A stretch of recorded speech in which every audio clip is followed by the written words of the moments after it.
How do you say your name, by the way? So my name is Marcel Gautreau. Marcel Gautreau, Marcel. just like that. Good job. Got it. Well, welcome to another episode of the Catholic Libertarian Movie Club. Talk about Star Wars. This is the final episode of the Star Wars series, and I have with me my guest, Marcel. Marcel, tell me about yourself. Who are you? What do you do? What's So going on? I'm a PhD candidate in economics at George Mason University. For Nice. the past few years, I've been a summer fellow at the Mises Institute. My main research interests are Austrian economics, of course, public choice, institutions development, and then to a lesser extent, foreign policy, Middle East, former Soviet Union, and places like that. Uh, Besides this, my dissertation is going to be on developmental states. So countries like Singapore, Taiwan, South Korea, and then other countries like Indonesia, Botswana, countries that are on the up and up. Nice. I'm getting my AA currently, but I'm planning to get a degree in economics once I finish the AA. So it's very cool. Very cool. So Star Wars. I always ask everybody, what's your Star Wars story? How was the first time you heard about Star Wars? What's the first time you saw it? What's the Star Okay, so Wars the story? first time I had heard of Star Wars was when Episode 3 had come out, and I must have been, I guess, 10 years old at the time. I can't remember exactly, but I had this music teacher, Mr. Carroll, and he loved it, and he would play all the songs from it. And when I saw the trailer for it, I'm like, oh, I need to know everything I can about it. But I didn't really know about like an expanded universe. So all I did was my parents would take me to Borders all the time, and I would just read any book I could get my hands on with Star Wars on it. But I remember at the time I didn't really understand that General Grievous and Darth Vader were not the same person, even though I should have known better. But that was what got me into Star Wars. So I saw it in a very weird order. I saw 3, 4, 5, 6, 1, 2, which is like sort of an inverted machete order, right? Yeah. So I knew the twist straight from the start. Watched all the other stuff. I said, I should probably find out what Jango Fett is, and that's how I got to it. It's kind of. That might be the weirdest Star Wars story I've had on here so far. It's like I've never seen anyone go that out of order. Okay, well, let's get into it. Let's talk about the Clone Wars and the CIS. So you said you had some things you want to talk about. What's the what does it stand for anyway? CIS, the Confederacy of Independent Systems. Thank you. I always forget that. So Yeah. I did a whole podcast actually earlier on why they right to succeed and why they were probably in the right to do everything, but. Yes, which is primarily my take as well. Well, if the Confederacy weren't, fake, it would be good. Although there's one very strange, it's unclear as to who knows what about the Confederacy in the Star Wars universe, because we see that there's a separatist council which is run by the Trade Federation, the Banking Clan, the Commerce Guild, the Corporate Alliance, and all these other corporations, and they clearly have the power of the executive. They're the ones who talk to Count Dooku. They talk to General Grievous. They're on Utapau. Anakin kills them. There's an episode of the Clone Wars where Ahsoka and Padme are like visiting the Separatist Parliament, and Count Dooku has the role of Prime Minister. And when they want to negotiate an end to the war, one of the parliamentarians says like, "Oh, the Trade Federation will never allow us to sue for peace." And then someone in the Confederate Parliament says, "Unlike the Republic, we're not controlled by corporations." I wish I knew. I wish I could get just a little bit more elaboration on what exactly people in the Confederacy think the Confederacy is. Yeah, right. Absolutely. I tried to look into it. I looked into a bunch of books. I went on like deep dives in Star Wars Wiki. They never really dive into it. Like the most we get is that Clone Wars episode, which is kind of sad because like if people wanted to leave so bad, it started the Galactic Civil War that led to everything going downhill. So it's kind of seem to be an important detail, and they never really bring it up. Yes, I have to assume that the structure is there's the Separatist Parliament, which is all the worlds that secede from the Republic join the Separatist Parliament. Count Dooku is Prime Minister, and that's the legislature. And then there is the executive, which is all these corporations in the Separatist Council. I mean, these were they're not in secret. I mean, these were founding charter members. They were there on Geonosis. Everybody saw them. The Republic just says like Newt Gunray is a war criminal. He's like. If the Confederacy thought that was propaganda, I don't know what they think the real truth is, right? I mean, like the opening shot of the war was just on a secret droid factory there. Agreed. When it came to the Confederacy, I think if you want to compare Galactic Confederacy to the Republic, Confederacy was a lot better because the soldiers they used were droids. I mean, lots of life in comparison, like the droids, the clones. Yes, I think a lot of people sell the Republic short, especially in right-wing circles, because in Star Wars, the Republic is really a confederacy, and the Confederacy is really a trade federation, and then the Trade Federation is just a corporation. Actually, the Republic is a confederacy, the Confederacy is a trade federation, and the Trade Federation is really a corporate alliance, right? And that's the way it is. Because in the Republic, we see that the central government has at least up until the Clone Wars. So up until the last 3 years of its existence, the Republic had no capacity to even levy taxes. It didn't have any kind of standing military. You saw all sorts of different governments in the same place. So you had Padme Amidala, who's talking about how great democracy was, how great democracy is. I mean, Padme Amidala comes from basically an apartheid monarchy where all the humans live on the surface, and you have these Gungans who presumably are native. I mean, the Gungans have to be at least a little bit more native to Naboo than the humans are, right? Yeah. Who are living, underwater, basically not allowed to live on the surface. Padme uplifts this one token into the Senate with disastrous consequences, and Padme's talking about, I just think we need to have a democratic form of government in the Republic. Like, you didn't have a democratic form of government for you. But nobody in the Republic seems to care. Bail Organa doesn't seem to care. Everybody's just nice to Jar Jar, right? And we see that some planets are explicitly run by criminals. Some organizations, like outright corporations, have Senate representation. So the Galactic Republic was a very, very laissez-faire organization. Not as much as the Confederacy of United Systems, of course, but in its way, it was pretty good. Man, I got hijacked by one political. Hold up. A goat guy is correct. Yes, Padme was. I mean, she was naive, right? I mean, she was 14 years old. You just have to assume that Padme was just spoon-fed this diet of pure propaganda about how great the Nabooan elective monarchy was. And then, her parents weren't old enough to tell her, about the Gungan situation. Yeah. Like I said, the Republic, it's so... when we watched all the Star Wars movies before I did all the podcasts, I kind of reassessed the politics of it all. And I gotta say, one of my critiques of the whole Anakin's fall to the dark side is the incentives that Palpatine gives him are not the best incentives. It's like, yeah, you could save your life. That's good. A much better one would have been, hey, the Republic still let slavery happen. I won't let that happen. Yes. I would have been a much better, hey, your mom died because I didn't do anything. They knew your mom was here and they never came back for her. They just left her. There's a much better incentive structure for them to turn on Anakin. So hey, Republic doesn't actually succeed. It just kind of it's there and it gets worse.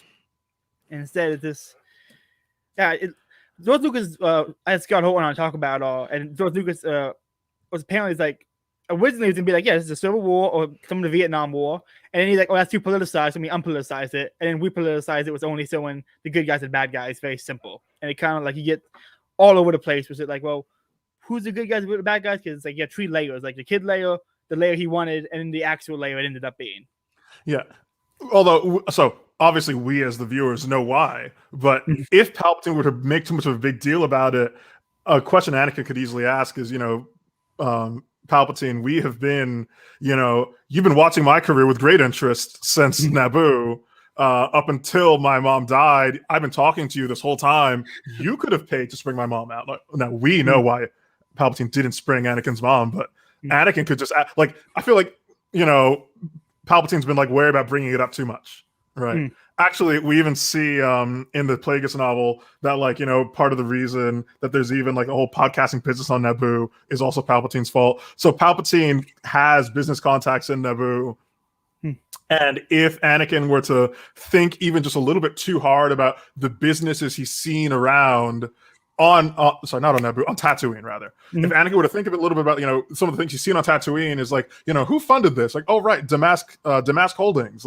Palpatine, you used to work with Damask Holdings, didn't you? Thankfully for Palpatine, Anakin was really dumb. Yes.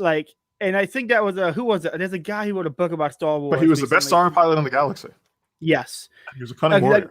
Okay, I think I have a question now. Best star pilots in Star Wars. Because I rank it as Anakin, Han, Luke, Poe. Oh, this is something that I don't know much about. I guess I just talk about the movies and what I see in terms of star piloting achievements. And sure, I guess Anakin has the most impressive feats, both as himself and as Vader. And then Poe, to my knowledge, is the first one we ever see doing a Tokyo drift in an X-wing, so I'll put him in second place. That was the coolest thing ever, man. I saw that in the trailer. I blew my mind. I was like, yes, in its way, The Last Jedi started off on like a very high note with that maneuver, and then it was just a dip. And then who are the other choices? Oh, and then Antilles. I guess we see Antilles in the Rebel show, but I never watched the Rebel show. So I've seen all the movies. I've watched Clone Wars. I have tried so hard to watch it, and there are episodes that are really good. Like they have an episode of Ahsoka and Darth Vader, and it's really good. Yeah, I've seen that one. I've seen some of the like, oh, you got to see this Rebel episode, but I haven't seen it all. Pretty much the only way to watch it is just find a good episode. It's like once every 2 seasons, and in this. So back to the CIS. That was I'm going to probably call it CIA 2 more times during the podcast. There was Banking Clan. There was the Trade Federation. Newt Gunray, was he the? Yeah, so there was Newt Gunray, who's vice president of the Trade Federation. I was going to look it up, but I'm going to see if I can just do it from memory.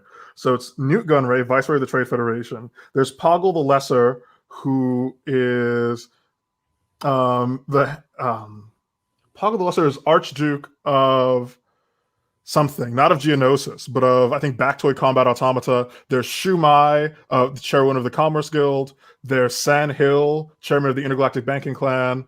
Who runs the Corporate Alliance? I don't know who runs the Corporate Alliance. There's Wat Tambor, chairman of the Techno Union, Commerce Guild, Intergalactic Banking Clan, Trade Federation, whatever it is that the Geonosians are doing. Those are like the big 5, but there are plenty of others. And now I'm gonna Rune Hako. Oh no, Rune Hako was just another Neimoidian. That was one I could have named. I was on the way after Banking Clan. Passel Argente was a magistrate of the Corporate Alliance. That's where it is. Nice. And then Poggle the Lesser is Archduke of the Stelgassan Hive. So yeah. And then 2 that neither of us would have gotten were Ponudo, who ran the Hypercommunications Cartel, and then Tikas, who ran the Quarren Isolation League. Now, one thing I liked about the Clone Wars was there were a lot of planets that were kind of up for grabs who wanted part of either one. There were independent star systems. Like there was Mandalore, there was what was it? What is that Prince guy, Savard the Onderon. Yeah. You are good with names. Yeah. Onderon was in Knights of the Old Republic. So if you ever play KOTOR 2, I think like I played it once when I was like 10. I played the first one. I played the online multiplayer game. I need to go back and replay the second one because it's in the game we made on a PS4 or something or PS5. Something like this, yeah. But yeah, 1/5 of KOTOR 2 takes place on Onderon. It's a whole in that game. There's like this guy who wants to take over Onderon and have it secede from the Republic. That's a dark side option, of course. Of course. So I kind of mentally I had that in my head. There was another thing I wanted to say about Onderon. Oh yeah, the idea. I always found that a weird concept in Star Wars. Well, I guess it just speaks to how decentralized the Republic is. But for those of us who live in the age of modern nation states, the idea that your country has a civil war and then different, constituent parts of it are like declaring neutrality in it is like, what does that mean? Are you paying taxes or not? Are you supplying troop levies or not? Mandalore saying we're in the Republic, but we're not taking sides. Like, well, what does that mean? Like, we're passing laws, right? Like, okay, we're levying a tax on all planets. Are you going to pay that tax or are you not going to pay that tax? We're going to pay it, but we're just going to pay it under duress or something. Yeah, pay it under duress. Speaking of Clone Wars and other Star Wars cartoons, have you seen any of Star Wars Visions yet? The anime Star Wars one? Visions? No, I haven't watched any of it. No? Oh, dude, you got to check it out. The first episode is like, seeing how Star Wars was inspired by old Kurosawa films from Japan. So it's a Kurosawa style anime, and so it's a Kurosawa inspired, Star Wars inspired, which was inspired by Kurosawa. So it's like 3 layers of an inspiration through, and so it's like the most Japanese Star. It's a wandering Ronin who saves a small village from a gang of bandits with a lightsaber. It's so Kurosawa movie-esque and so Star Wars. It's absolutely incredible. Okay. And I think it's like 16 minutes long. I can't recommend it enough. So, how do you rank the Star Wars films? Like, what's your? I have to guess this. How do you rank the Star Wars movies? Oh, I haven't done this thing in a while. So my favorite is episode 3. Right, it's the one I started with. I Solid enjoyed it the answer. most. I would say my least favorite might be Return of the Jedi. I think there's a sequel fatigue, and then I guess in between them. Okay, I would say from top to bottom. I think it's going to go 3, 5, 4, 2, 1, 6. Can't believe it plays in 6 at the bottom. It wasn't good. But you're gonna put episode 1 above it? I mean, I enjoyed episode 1 in its way. Granted, I've only seen it like 3 times. But if we really think about the plot of episode 6, it was very cheesy. Like I don't know why it is that we will like we'll never forgive George Lucas for the Gungans, but we forgive the Ewoks. Right, Jar Jar's contribution was ultimately maybe like 10 lines and some dumb visual gags, like with his tongue in a pod racing thing. Meanwhile, we had to suffer through a full sequence of the Ewoks like bopping stormtroopers on the heads with rocks, right, and like crushing AT-ATs with a log. Okay, I guess that is fair, but see, for me, I rank it 5, 3, 6, Rogue One. That's my top 4. Oh, I didn't even think about where I put Rogue One there. I'd say I'd put Rogue One right below 4. See, to me, it's the same movie because I can't watch one without watching the other. Like every time I go to play episode 4, I'm like, I have to put Rogue One in first. That's just. I kind of wish I'd seen your thing on episode 2 because I have a lot of thoughts on episode 2. Actually, so I'm guessing Phil Bishop was the one who told you that I know a lot about Star Wars. And the thing that I talked to him about was how episode 2 had the makings of a great movie. Like George Lucas wrote a great plot and then halfway through just realized that he wrote himself into a corner and then made this like basically 2 line item changes that made it made the broader Star Wars narrative make sense, but it caused the movie not to make sense. So this is a good time as any. I'm just going to explain what it is. Go into it. So you have episode 2, and the plot of this is Padme. So, war, or no, what is it? The Republic in flames, right? The planets are seceding from the Republic, led by the charismatic Count Dooku, and everybody thinks Count Dooku is just this normal political, just your run-of-the-mill political idealist. And so there are elements in the Republic that want to raise an army, and the purpose of that army is to stop Count Dooku. It's to fight the Confederacy and bring them to heel. All right, and Padme is basically a copperhead, right? Because she's still in the Republic, but she doesn't want to raise an army to stop Count Dooku. So she lands on Coruscant to go vote against the army. Her thing gets blown up, and then she's like, I know who's behind this. I think it's Count Dooku. And the reason this has to be that we have to be put on the tail of Count Dooku is because if Padme doesn't say it's Count Dooku, then you wouldn't even need Obi-Wan's little detective work thing going on. Just basic common sense would tell any person that someone in the Republic is behind this, right? Jango Fett sends Zam Wessel, who sends a robot, who sends some eels or worms or whatever to, so they trace it back, they get to Jango, and it's like, okay, Jango Fett, okay, Zam Wessel's tried to kill Padme, who's voting against the army. So, okay, we're going to go find Jango Fett. Obi-Wan shows up in Camino. It's like, Master Kenobi, I see you're here for the army that Padme was here to vote against. It already exists. Here it is. And it's like, wow. So the army that Padme was going to vote against turns out already exists, and we're on the hook for it no matter what. So who's the template for these clones? It's like, oh, it's Jango Fett. Jango Fett, you're the guy who's being paid for these clones that already exist and we got to pay for, and you're trying to kill the woman who's voting against this clone army? Wow, Count Dooku's behind this, right? No reason at all to think this, right? And so if you just investigate it a little further, right, and then for some God knows what reason, Jango Fett flees to Geonosis, and then, just Obi-Wan sees Jango Fett talking to Count Dooku, and it's like, wow. So the guy who's being paid to be the basis of the clone army and tried to kill the senator voting against the clone army was working for Count Dooku all along. Case closed, right? Total stupidity. But if they didn't just have, like Fred in a pup named Scooby-Doo, like, who's behind this? Count Dooku, right? At every turn, Palpatine's plan just unravels immediately. That makes absolute sense. I'd say Attack of the Clones, if it wasn't for the whole Anakin Padme scenes, I think it's a pretty solid movie. I think Obi-Wan's investigation. I think the ending battle scene. I mean, the ending battle scene, not the ending lightsaber fight. Because I think the Obi-Wan, Anakin, Dooku fight is really dumb because they're just like waving lights in their face, and not actually. Oh yeah, that was the other bit of like strange amnesia that hit in Attack of the Clones. So when Count Dooku was running away, and Anakin, Padme, and Obi-Wan are on that ship. Did you guys know that Attack of the Clones didn't make perfect sense? But this grinds me each time I watch it. So they're on that gunship and they're chasing Count Dooku, and then Padme falls out, and Anakin's like, "Oh my god, I have to go protect Padme." And then Obi-Wan says, "No, Anakin, you have to focus on the mission." This makes no sense. Anakin's not supposed to be on Geonosis. The only reason Anakin is on Geonosis is because Obi-Wan got captured. Right, Padme didn't want to like leave him to be killed by Geonosians, so she said, "Okay, Anakin, if your job is just to follow me wherever I go, then I'm going to Geonosis." And so suddenly, once Padme rescues Obi-Wan and she's on Geonosis, and then she falls out, Anakin's like, "All right, I'm going to go stick with my job, which is protecting Padme." And Obi-Wan's like, "Protecting Padme is not your job. Your job is to like hunt down Count Dooku." "No, Obi-Wan, literally, that's you, Palpatine."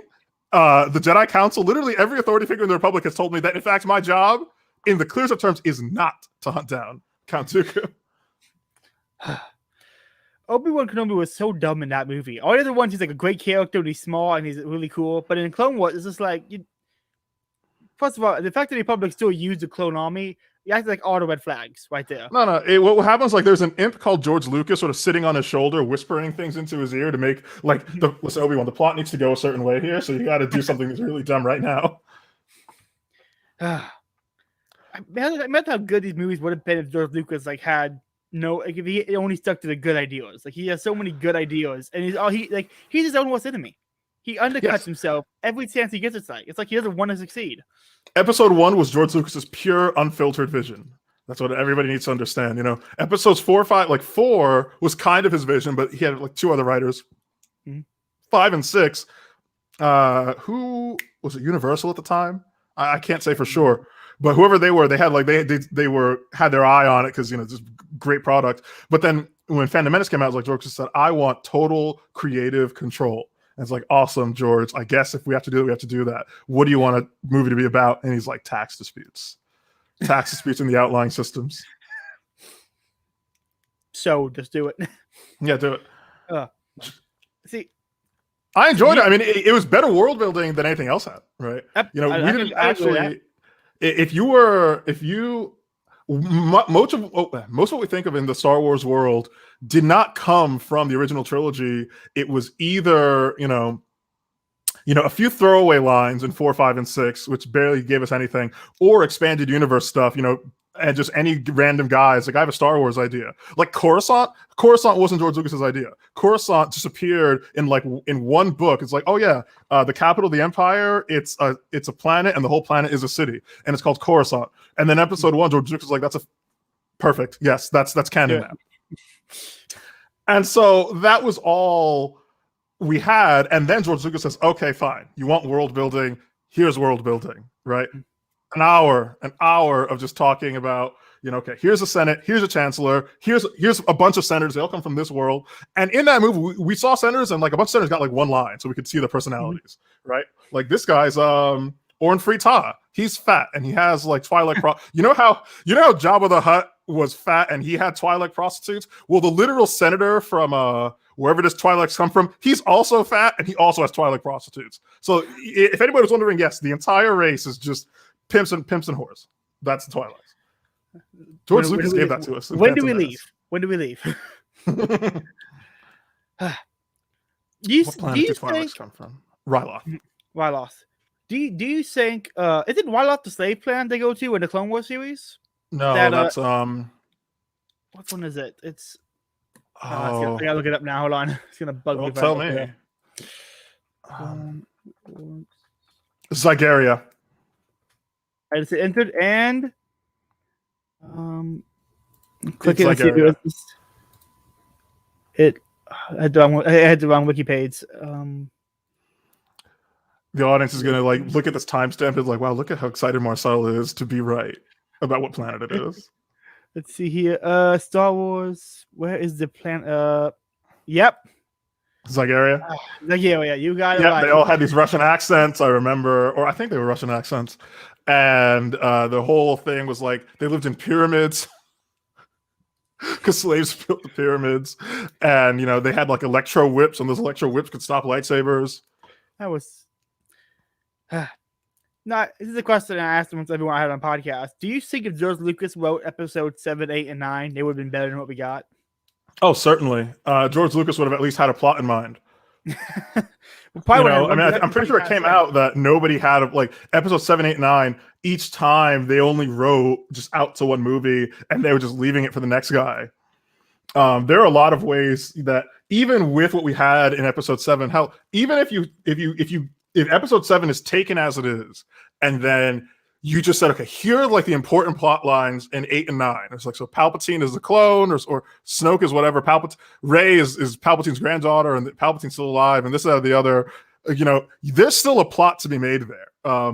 One idea I had, and I'm not saying this is like the best, I'm sure you can have critiques of it, but like you can just have it where Rey is a Palpatine clone, and the Empire is trying to do like a Boys from Brazil kind of thing, where they're trying to create this Palpatine clone sleeper agent, and Rey doesn't realize that she's been programmed. And the reason that episode 7 was so much like episode 4 was because Imperial remnants were literally plotting her life from the beginning, where they're like, okay, we're going to make like a dark chosen one with Palpatine's DNA and Luke's upbringing, and then she's going to fall to and then like Anakin's fall to the dark side. So what's like the first thing that our hero needs? Like, she needs to be raised in like a sandy shithole. That's like step one. Anakin had friends and a mom growing up. None of that for her. She's just going to be a pure orphan. What else does she need? Well, I guess she needs to. How did Luke gain the trust of the rebellion? He blew up the Death Star, didn't he? It's like, all right, guys, we're going to build an even bigger Death Star so she can blow it up and become an even bigger hero to the Resistance, right? And they capture her, and it's like, all right, but instead of how did Leia escape that time? And it's like, Luke bailed her out. None of that. She's going to mind trick the guard, right? Just let her out. There's a lot of things you can do there that are more interesting than what we have. That'd be a way better ending, honestly. Like, because you could either end A, she goes evil, and Kylo Ren turns good, which would be great, or she goes evil, and then she rejects the program and turns good anyway. Yeah, I mean, that would be the either way you do it. Yeah, Star Wars is not a cynical series, right? Star Wars is a very idealistic series. Well, it kind of was in the end, because they're like, we got to deconstruct it, leave the past behind. But at the end of it's like, yeah, obviously Rey should reject the programming, turn good. It's like, oh, you're more than what your legacy is, right?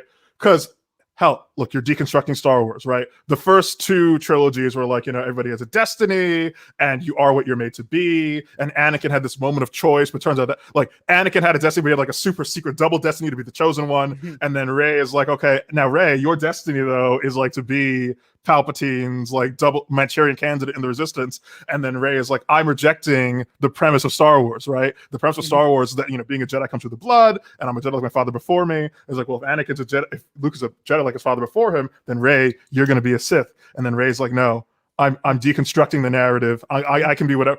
What was it? Like Iron Giant, right? I am who I choose to be, and I choose to be a Jedi.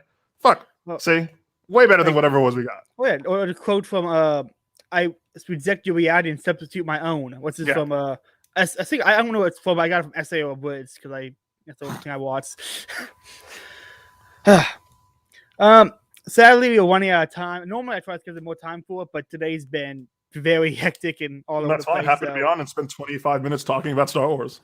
Oh yeah, it's been a lot of fun. Before I go, let me ask you 2 more questions. Sure. Favorite Star Wars character? So my favorite character is probably going to be Tarkin. But if I were to say which character do I feel most similar to, it might be Admiral Conan Mati.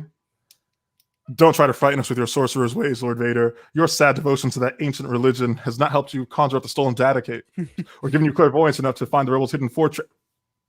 Yeah. Nice. And second question. What lightsaber color would you want if you were a Jedi or Sith? Tough. I guess I'll just go with standard blue. Blue? Not bad. I go green myself.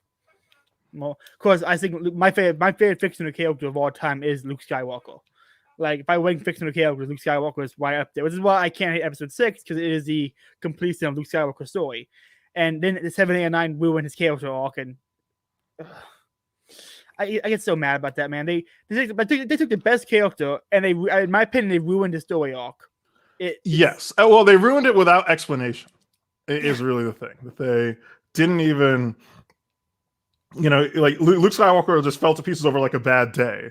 One of my students turned evil. Is like, well, I guess the entire idea of I mean, do you know in the EU we see that the Darth Bane's Order of the Sith is way more fragile than the Jedi Order ever was. You see plenty of times where, the occasional Dark Lord decides they want to be good or they die and they're just like pulling from the Jedi. It may seem like the Sith had it all under control, but they really didn't. They were kind of flying by the seat of their pants at all times. For Luke to just lose faith just because one Jedi turned evil, like, dude, they do this constantly. Literally, two of Obi-Wan's classmates turned evil, right? The guy was called Xanatos, I think. And he was like Qui-Gon's first apprentice, and then he turned evil. And I don't remember how that plot line went, but it happens to all of them. There was some solid. I'm kind of the book series was called, but it was like an Obi-Wan Kenobi, Qui-Gon Jinn series. The book series about solid book series. Like really, so many good books are no longer canon, and it's like just fun to read, but it's just like